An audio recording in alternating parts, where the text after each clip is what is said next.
There's been a number of different ways that scholars have divided up the period of the church age. The church age, when I use that term, is just referring to the time that the church is in existence. From, I think all would agree, the early church established on the day of Pentecost and by Christ, all the way up to whenever there's no more need for a church in its present form, which you probably could argue would go right on through the millennial reign. But I didn't take it that far, and almost no one does. Most of them take it up to the point when what they call the rapture happens, or the bride is caught away in our terminology. That's usually where they end the church age and begin the millennial reign. So that's where I did it as well. That's how I see this prophetically. Sometimes it's divided up into certain categories. If you were to go to a seminary or a college and they were to talk on the different groupings of the writings of the different church fathers, they would say that there was the early church period, which essentially was the apostles. Then they'd say there's an anta. I want you to make sure you know the meaning of this word, A-N-T-E. We're going to be using it several times here. Anta or ante, generally referring to before something. So the ante-Nicene period is what they usually call the second one. From the early church period was the first, and then from the early church period to the time of the Council of Nicaea, which was in 325. I didn't put that on that chart because I don't use these divisions this way. I'll give you an example of why they would divide it up. There's a lot of writings of the early church fathers, and they want to divide them up into different categories. They say, well, there's a writing of the early church fathers, there's a writings of the ante-Nicene church fathers, and then there's the writing of the post-Nicene, the fathers of the church that wrote after Nicaea. It's not a very good division, though, because from around the time of the Council of Nicaea up till almost 400 was an absolute battleground. It was a war doctrinally going on. The emperors were taking different sides. It's pretty amazing what was going on in the 4th century. It was a battle mainly over the Godhead that went on for more than 60 years. And when I say a battle, I don't just mean in the intellectual environment. I mean there were people getting killed, murdered in the streets over the Godhead. When you find out how they finally decided what they were going to believe on the Godhead, I think you might be a little bit shocked who made those decisions and why and what caused it. It might give you a better understanding of why a lot of churches believe what they believe on the Godhead. It has everything to do with politics. And there's a reason why I compared these horses to this, as you'll see in a minute. It was a very nasty, bloody environment going on during the 4th century over these issues of the nature of Christ, how Christ relates to the Father. So we'll look at that. We'll see that when we get to that point. But some divided up into early, ante-Nicene. Diana, why don't you tell me how we best pronounce that? Diana knows that I have a very bad habit of blending British and American grammar and punctuation and pronunciation. So how would we like to pronounce that that'd be easiest for us in the United States, Diana? Ante? Okay. So we'll call it ante, and if I slip up, you just have to forgive me. Ante means before, post means after. Sometimes people divide these periods of the church up based on the 7 churches of Revelation. So let's flip your page over. I want to look at those for just a minute. I want you to understand I am not necessarily agreeing with this division. I'm not settled on whether or not I believe you can fit the 7 churches of Revelation into an exact chronological framework. Some believe you can among us. Some believe that that's not what they mean at all. If there's a lesson from the 7 churches, it's that they're symptomatic of different conditions that churches go through different periods. Some believe they fit into an actual time period, that each church in order represents a time, that we are now in the church of Laodicea. Some of that is pretty convincing. But right now, I personally am not 100% convinced of that, so I'll at least let you see what some of the views are. The Adventist generally is that the early church ended around 100 AD, and that was pictured by the church at Ephesus. That the church of Smyrna lasted from around 100 to around 313. 313, by the way, is when Constantine essentially made an edict of tolerance, which essentially forbade anyone to persecute the church. Made the Christian church an acceptable religious institution. And then the church at Pergamos, they say, lasted from around 313 to 538. There's a reason for 538. We'll talk about it later. They believe that was the beginning of the 1260 years. Then the church at Thyatira, they generally believe, went from 538 to around 1560. The church at Sardis from 1560 to 1750. The church of Philadelphia It represents the church from 1750 to 1844. In 1844 to present, most Adventists would probably say is represented symbolically by the Laodicean church. You can see there's some different views in these other views. I put William Branham's view, who was a prominent member of the Pentecostal movement. He was one of the very prominent leaders of the Pentecostal movement at the beginning of the 20th century. You notice that he starts the Laodicean church period in 1906. That is when that period of great Pentecostal ministry begins. So that's why he's doing that. That's Azusa Street. And then you'll notice some others are slightly different. I did not do this in regards to the 7 churches of Asia. I divided them up, but I did not divide this up by the 7 churches of Asia. We may get into that later and analyze it and see if they fit. Rodney? Do you think that they are for sure representative of a church time frame? First of all, I think they were literal churches. Yeah, they are. And I think that he definitely was speaking to literal churches. I don't think it was just some completely symbolic statement. Some do believe that. I believe they were literal churches in Asia. Do you think they're only literal? Or do you believe that they are also symbolic? That's what I'm not completely settled on, Rodney. I have looked at it being symbolic in the past. When we get a little bit further along, we'll look at that. What you'd have to do is analyze those churches and see if they fit. If you believe they fit, it produces a problem with some doctrine. Mainly the doctrine that there weren't any overcomers being made up during the Dark Ages.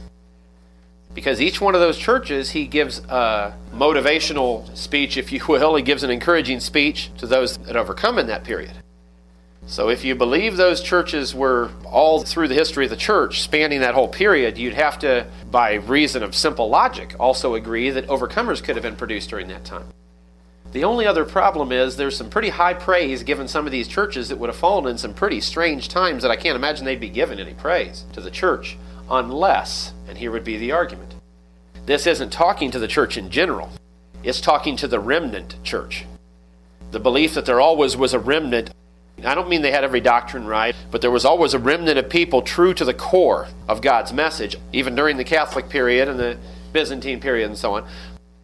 I wouldn't have a hard time with that. Why I'm not settled on this is the idea that overcomers could be produced without a restored church, without the same degree of ministerial gifts and power that the early church had. I want to go over this 7 eras of the church age. This is my view. There is no division that it has to fall into.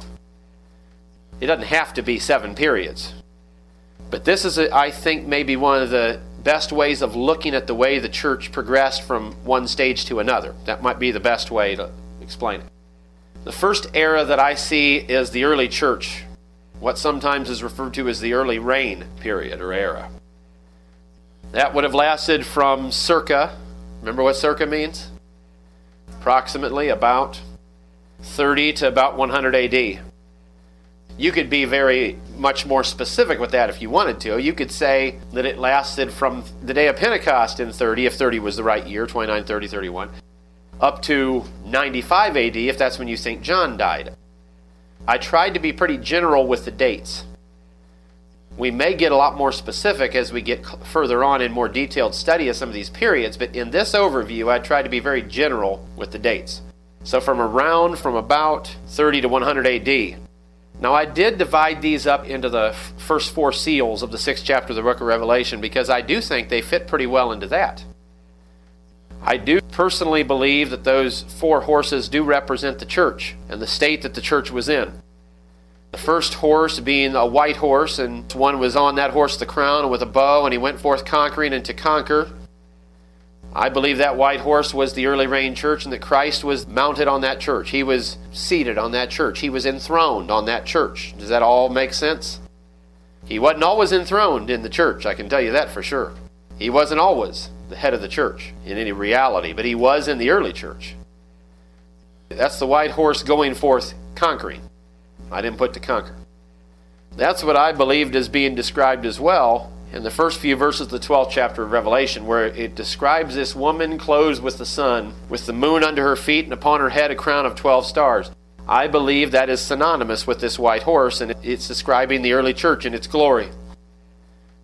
Then the next period would be the anti-imperial. See, I hate to use that pronunciation, Diana, because that gives the impression I'm against imperial. But by the way, I am. But the anti-imperial era, from about 100 to about 313 AD. During the early church period, I believe the body of Christ, was separate and distinct in every way from Babylon.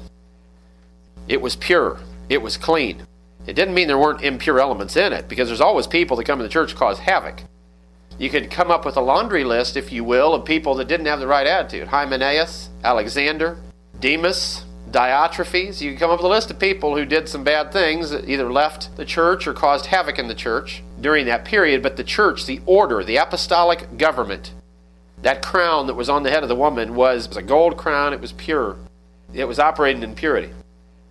I want to explain these dates a little better. I believe that that era, that period of the church, ends with the death of the last of the apostles and their direct students. I think that helped to usher in a lot of problems, because the people that were direct students of Christ and of his disciples, John being the last of those, somewhere in the 90s AD, according to tradition, when he passed, there really was no direct line back to the original teachings. We're going to examine how that all worked out and how they addressed that.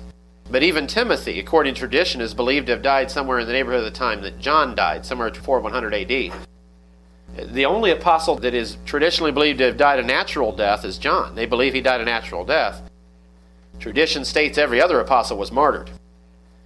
They would have died even sooner. And then you have to take their ages into account. How old were these men when Jesus called them in around 26 to 30 AD? If it was 26 AD when he started to call them, 26, 27, somewhere in there. But let's just say they were only 20. They may have been 30. They may have been his age. But let's just say, for example, they were 20. 70 years passed before John died. So those men would have all died, even if they hadn't been martyred, they probably all would have died of natural causes anyway, by 100 AD. So by 100 AD, whether you believe they were martyred or died of natural causes, the apostles would have been gone. I'm just making an application out of this scripture that we talked about the other night. That's part of what I think held back. That's what it means when it says that something let that until the man of sin would be revealed. Something let it. That just means to hold something back, to prevent it. There was an authority and power in that church that prevented the church from falling away. When Christ was the head of his church and the apostolic order was operating, it prevented the church from falling away. But in the anti-imperial era, I believe the white horse began to change into a red horse. In this anti-imperial era, that means prior, before it became an imperial church, I think that was a transitional period for the church. They'd lost the original leaders of the church. Things were starting to get introduced, Babylonish doctrine, and I don't just mean that came out of Babylon, I mean that to cover the whole era of false doctrine. Greek philosophy, Roman philosophy, whatever origin, Egyptian, that philosophy and religion had, it started to seep into the church. There was no powerful anointed ministry to hold it out. I don't believe the powerful anointed ministry, the offices were operating at their capacity like they were when the apostles were there. Especially the apostolic office, which I think was a necessary barrier to keep that out. What I think happened in this anti-imperial period is that the distinction between the true church and the world started to become blended. The church in the wilderness started to become distinct from the adulterated church as well. So the church began to go into the wilderness, in my opinion, after this period, and especially a little later. Then the next period I mentioned would be the early imperial era. What do you mean by imperial? By imperial, I mean that the church was married to, in league with, the Empire of Rome. When I use this term imperial, I mean that the church began to adulterate itself with the beast. You notice this picture in Revelation of the woman seated on the beast. That beast is that government. Now, I'm not intending to mean that that's talking about Rome back there, but that beast is a picture. One beast is the Roman government. It's one of the beasts. Came up out of the sea of mankind. That church began to adulterate itself with Rome. Now, that really happened after 313 AD, which is why I'm calling this the early imperial period. This is the beginning of the time that the church began to become an imperial church. It was married to the Roman Empire. That church was a virgin church, espoused to Christ. and separate from any imperial influence politically before that, because the empire wanted nothing to do with the church. It persecuted the church. But it did start during this anti-imperial era to bring in some of the Roman and Greek culture into the church. That was the first stepping stone to create an imperial church. First, you start to take on some of their beliefs, some of their cultural ideas, some of the Greco-Roman philosophy. You start to blend with your biblical truth. Then when you have an emperor like Constantine that wants to use the church and wants to allow it to be a part of his regime, if you will, it's an easy step to take the next step and marry yourself to that system, and they did. Was Constantine the first pope? Constantine was the emperor of Rome during the time of the Council of Nicaea, during the early 300s. The Bishop of Rome is what they were. And they did have tremendous influence because, and here's a little clue for you, why would the bishops of Rome and Constantinople have more influence than any other bishop in the Christian world? Why would they be the most powerful? Let's just think about this. Is it because they were more spiritual or because they had bigger churches? Now you could start out by saying, well, they had more influence because they had bigger churches, but it's worse than just that. They were where the emperors were at. They were the bishops that were under the emperor. So you notice how this marriage came about.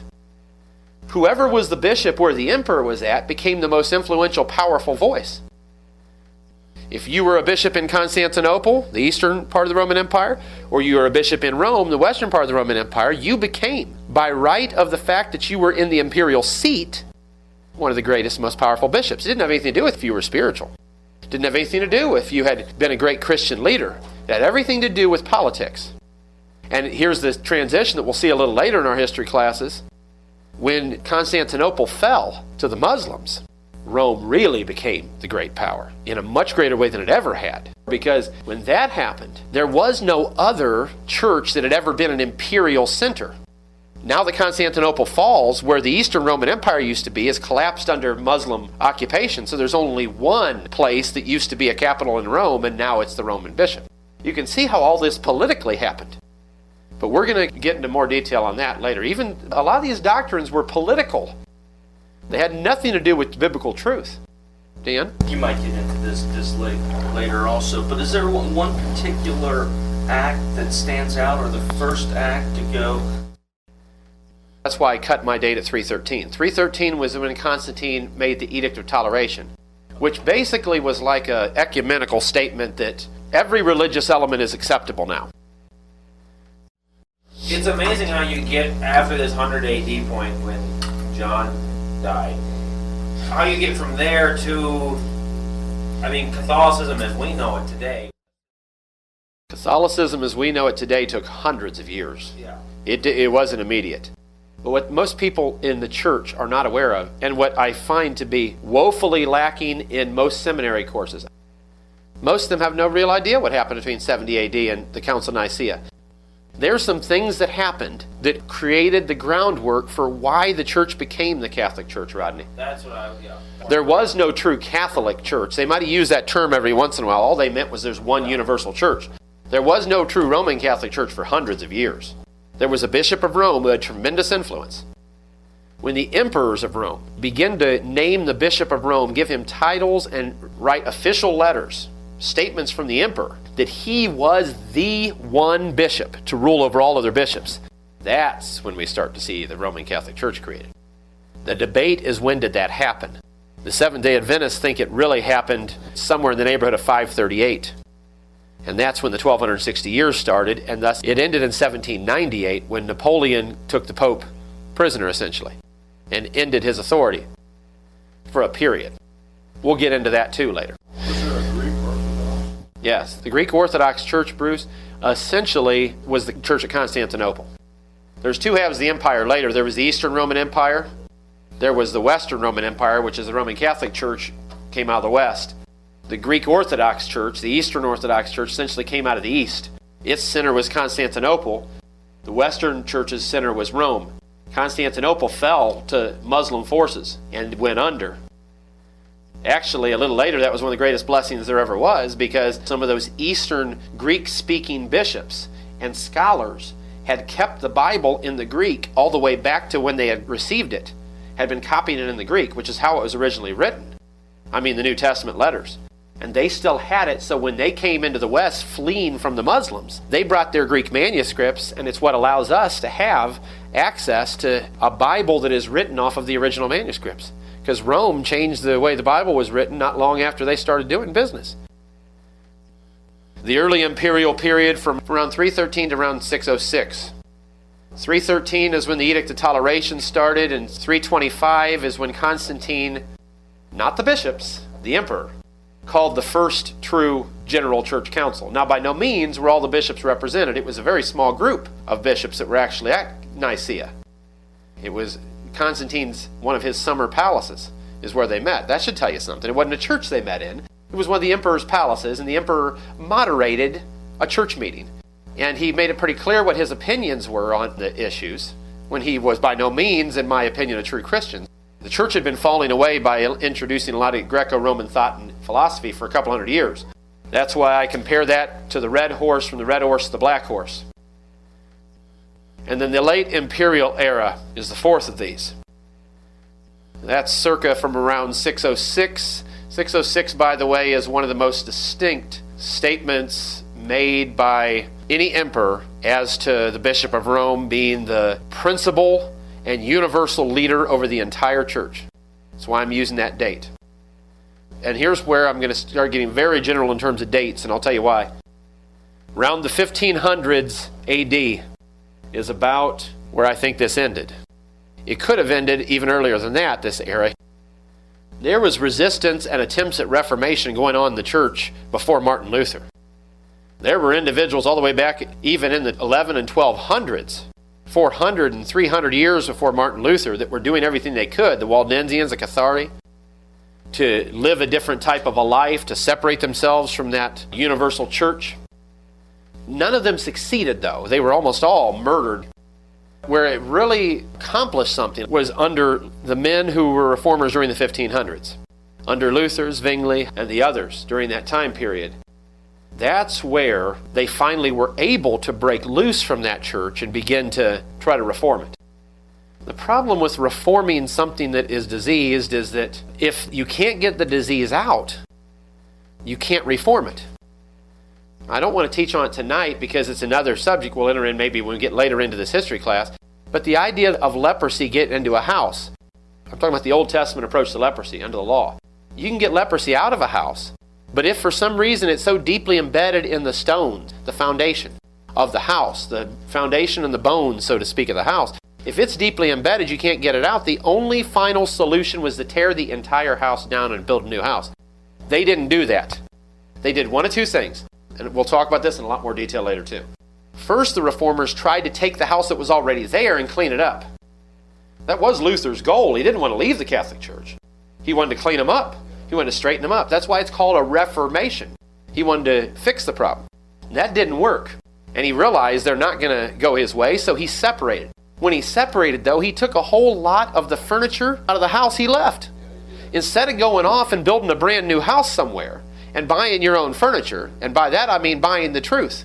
He didn't do that. He took the tradition the church had passed him down, and instead of buying the truth and furnishing his own house separately, he went and took the very furniture and decorations and everything right out of that old diseased leprous house and built another house with it.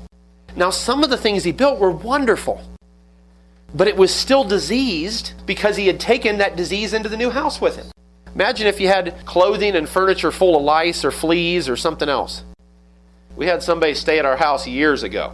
They stayed for some time because they were in a pretty desperate situation and they didn't have anywhere else to stay. So when they left something with us. I don't know how long it took us to get those things out of that house. You bring those bugs, you bring that disease, you bring that condition into the house, it'll be tremendous work. Unfortunately, the reformers did that. In this fifth era, post-imperial or reformational era, the Reformation period, circa somewhere in the neighborhood of 1500s up to the, and I had to be very ballpark with this as well, the 17 or 1800s.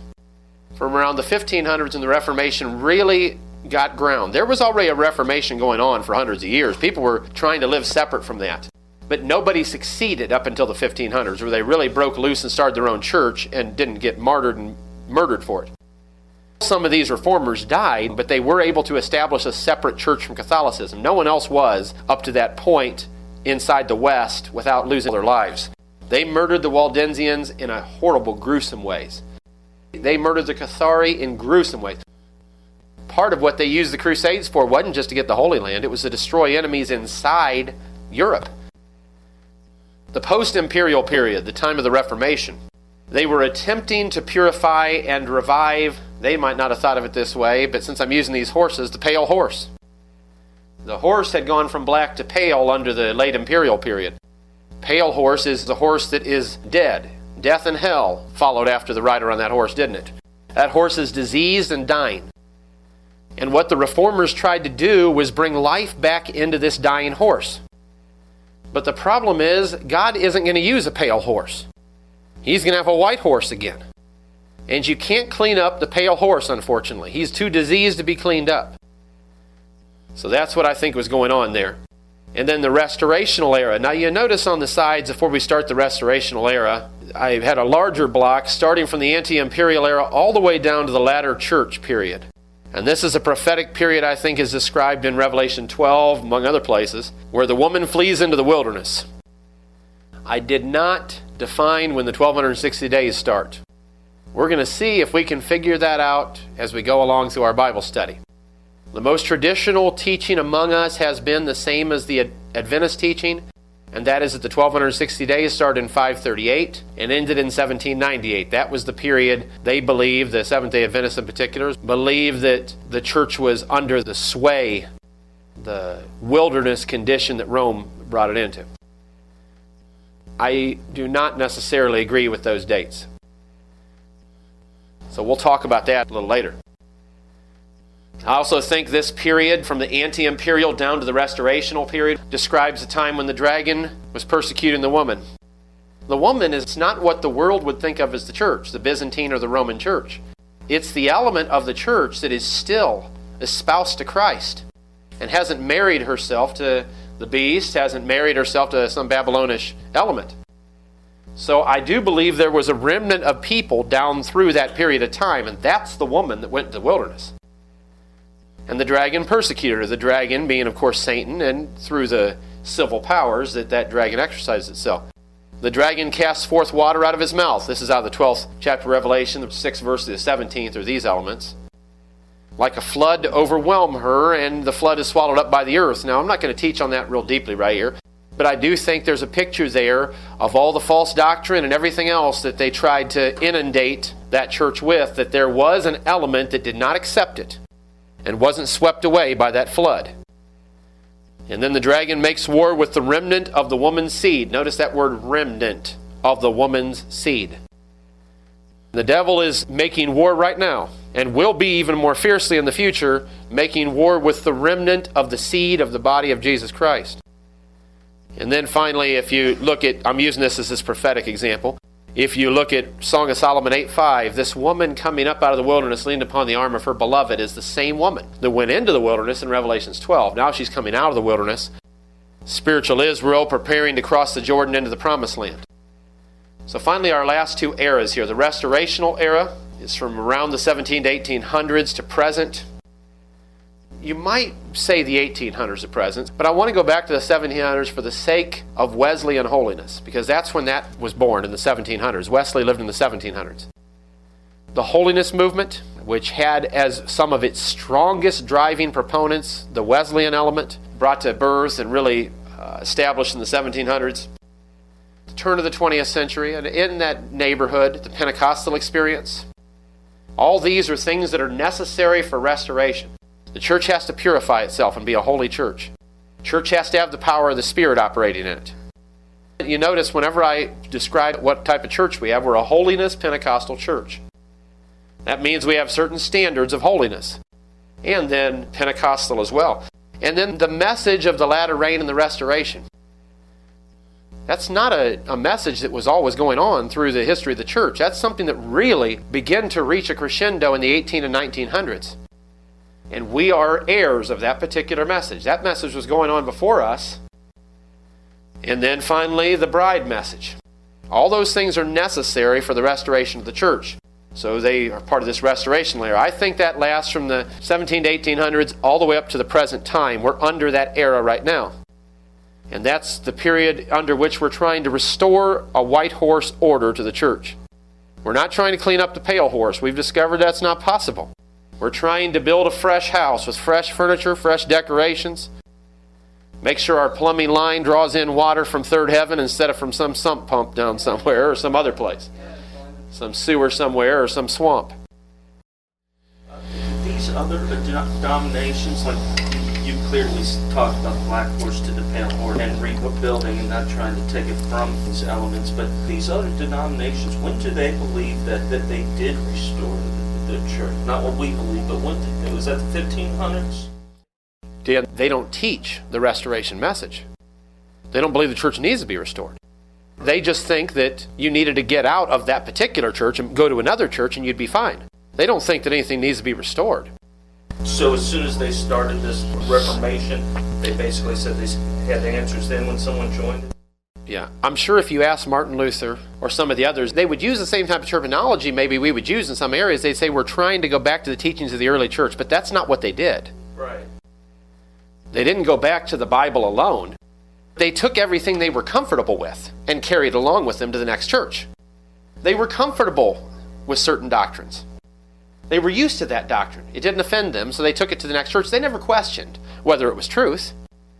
What makes the Reformational movement and the Restorationist movement different is that the Reformation don't question everything. They're just questioning some things. Well, the indulgences are clearly not biblical. I agree with that. Worshipping Mary is clearly not biblical. I agree with that. Purgatory is clearly not biblical. I agree with that. All the Reformation churches left those things. Mariolatry, which just means worship of Mary, purgatory, they left all that. What they didn't do is go back far enough to truly and honestly question all the foundations of that church. They didn't go back far enough. The Restorationist movement is attempting to go back to the bedrock.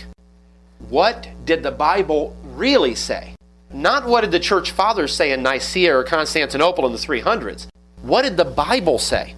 Because I'm going to show you, as we get on with these history classes, what the church fathers said in the 300s were so absolutely politically motivated, as well as compromised, as well as saturated with Greek philosophy, that you can't trust that. You've got to go back to the Bible. And they didn't go back to the Bible. They took some tradition and then things that they couldn't find in the Bible in any way, shape, or form, they threw to the wayside. That's the difference between a Reformation and a Restoration. It's a Reformation holds on to some of the stuff. I'm not talking about restoration like restoring furniture, because clearly you keep the same furniture. I'm talking about spiritual restoration. A spiritual reformation is I want to either fix what I already have, or I want to build something else like what I already have, but with some changes. Maybe I've got a house I like, but there's certain things it doesn't have. It only has 2 bathrooms. I want 3. So I'll build a new house like the one I already have with another bathroom. That's what the reformers did. They just changed the floor plan of the house. It's the same basic house with some changes in it.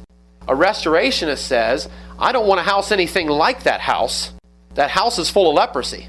I want to go back, look at the Bible, and find out what the grand architect's design for the church was, and build from the original architectural design for the early church, praise His holy name. That's what we're trying to do right now. Maybe we'll succeed at it. We ought not to get too full of ourselves because we haven't done it yet. Maybe we'll succeed at it if we're faithful. Faithfulness is what will determine whether we'll succeed, because God gives the power and God gives the knowledge. Well, all you need is the knowledge and the power, right? You can't have either one without God. Whatever knowledge I might have accumulated, if God is not the source, won't build anything. But if God is the source of the knowledge, and God is the source of the power, we'll build a church that the gates of hell themselves, praise God, will not be able to withstand. It'll be able to withstand the gates of hell. Knowledge and power go hand in hand to building the church. How to build it and the power to do it. It doesn't matter if I have all the energy in the world and can talk to everybody in Mansfield. And it doesn't matter if I have more knowledge than any preacher in this city. Those things don't mean anything. And if we focus on those things too much, we'll get full of ourselves and think, look at me, I'm this or that or the other. Any one of us, saints, let's not be elitist. If God does not help us, we can accomplish nothing. If God does not anoint our minds as teachers and as laity, we'll never know what the truth is. You have to have the Spirit to illuminate your mind. And if God doesn't give us the power, we can know the truth, but it won't make us free because we'll have knowledge of the truth, but we won't have the power to carry out the responsibility that the truth tells us we have to do. You follow that? That's why they need the Holy Ghost. Because if you don't have the Holy Ghost, you don't have the power to enact the truth you've been given. That restorational era, if you notice the footnotes, is not just restorational to the church. The beast is being restored and healed as well. The beast is rising in power. The churches should be rising in power, but the beast is rising in power. You can see how God has arranged the furniture up till the present time. Yeah. I mean, all these different eras that were going on, from the Catholic Church, how it came into existence, all these different eras, the Reformational, the Restorational, now the latter. I mean, God has been arranging the furniture all through history. You don't see a major era like that, or a major coming forth of world religions or anything like that at this point in time that we're in right now. We're in a pluralistic time frame, but it definitely is the latter. I mean, you can just see how it's all happened. World systems, everything coming together. You can really see it. And the last of the seven. The seventh of these elements is the latter church. Now, if you wanted to add one, Rodney, you probably could add another one and give the kingdom age church during the millennial reign, because there will be a church. It's just that most people think of the church age as lasting from Pentecost till whenever Jesus comes back for the bride. So we'll cut it at that point. The latter church, or the latter reign church era, that's going to come into being at the end of the day of grace, right as the morning of the seventh day begins to dawn, the millennial reign. That is when the white horse will go forth to conquer. The white horse is going forth conquering and to conquer. To conquer being future tense. He went forth conquering on that white horse in the early church. He's going forth to conquer in the latter reign church, and even more so when he returns with his bride in the millennial reign. So there is a great deal of overlap, because I believe that's when spiritual Israel will cross the Jordan into the promised land.